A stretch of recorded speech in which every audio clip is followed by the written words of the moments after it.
आज मुझे बहुत अच्छा लग रहा है। राजकोट एयरपोर्ट से देश के कोने कोनों एयरपोर्ट से हम जुड़े और करीब 57 एयरपोर्ट में यात्रियों के संबंध में बहुत सारे ऐसे अन्य कार्यक्रम यहाँ से हमने उद्घाटन किया। खास करके उड़ान यात्री कैफ़े जो पब्लिक ने बहुत अच्छी तरह से रिसीव किया कि कम दामों में हम टी, कॉफ़ी और समोसा जैसी चीज़ें, स्नैक्स भी हम उनको दे पा रहे हैं।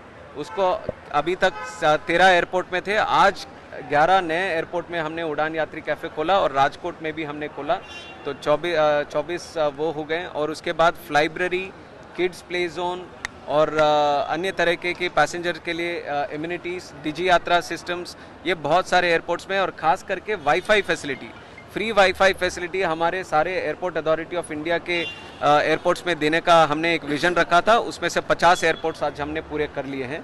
तो ये लगातार ये कोशिश हमारी चलती रहेगी कि यात्रियों की संख्या जिस तरह से हमारे देश में बढ़ रही है, आदरणीय प्रधानमंत्री नरेंद्र मोदी जी की जो सोच है कि आम आदमी को भी ये हवाई यात्रा से हमें जोड़ना है, उसमें काफ़ी विजय हमने हासिल किया पिछले 10 साल में। और उसको नए स्केल पे अभी आगे बढ़ाने के लिए 29,000 करोड़ का उड़ान का मॉडिफाइड स्कीम भी हमारे कैबिनेट का अप्रूवल मिल गया है, जिसका लाभ भी आम नागरिक को मिलने वाला है। कनेक्टिविटी और बढ़ेगी, नए एयरपोर्ट भी अब ज़्यादा बनेंगे, हेलीकॉप्टर ऑपरेशंस भी हमारे देश में बढ़ेंगे। तो हमारा संकल्प एक ही है कि विकसित भारत 2047 में सिविल एविएशन का एक बहुत बड़ा भूमिका जो है उसको पूरी तरह हम निभाएं।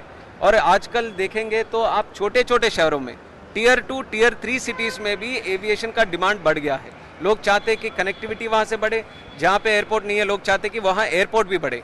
ये सोच में जो बदलाव ये भारत में आए, ये हमारे आदरणीय प्रधानमंत्री जी लेकर आए हैं, जिसका लाभ हमारे देश की जनता को, खास करके हमारे युवा लोग जिनके आशा और आकांक्षा इतनी बढ़ रही हैं, एस्पिरेशंस इतने बढ़ रहे हैं, बड़े बड़े काम करना चाहते हैं, नए नए काम करना चाहते हैं, उन सबके लिए एक लग्जरी है ये समय का बचत।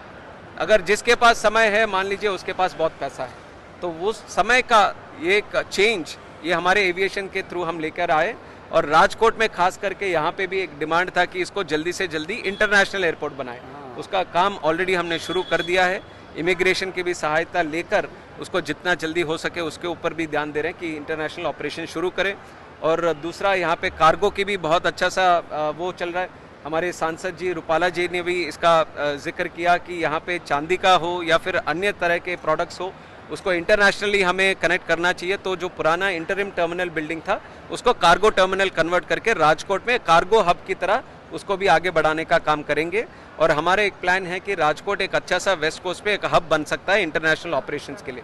जैसे इंटरनेशनल एयरपोर्ट होगा, उसके बाद इंटरनेशनल ऑपरेशंस पे भी एयरलाइंस के साथ बात करके उसको भी आगे बढ़ाने का काम करेंगे।